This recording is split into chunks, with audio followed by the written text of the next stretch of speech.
পররাষ্ট্র মন্ত্রণালয়ের সত্যায়ন করা ডকুমেন্ট অন্য দেশে পুনরায় সত্যায়ন করা লাগবে না।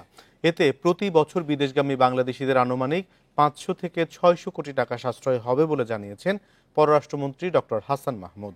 সোমবার দুপুরে নেদারল্যান্ডসে অ্যাপোস্টিল কনভেনশনে যোগদান অনুষ্ঠানে দেশের পক্ষে ইনস্ট্রুমেন্ট অব এক্সেশন আনুষ্ঠানিকভাবে হস্তান্তর শেষে এ মন্তব্য করেন মন্ত্রী। নিজের বক্তৃতায় বাংলাদেশিদের জন্য এই চুক্তির প্রয়োজনীয়তা ও তাৎক্ষণিক সুবিধাগুলো ব্যাখ্যা করেন পররাষ্ট্রমন্ত্রী। তিনি বলেন, এর ফলে এখন থেকে বিদেশগামী শিক্ষার্থী, পেশাজীবী ও অভিবাসন প্রত্যাশীদের বিষয়ে ভর্তি ও চাকরি পাওয়ার ক্ষেত্রে পাবলিক ডকুমেন্ট সত্যায়ন দ্রুত ও সহজ হবে। The specific of this convention is that it will only have effect in the relations between Bangladesh and other states which have not raised an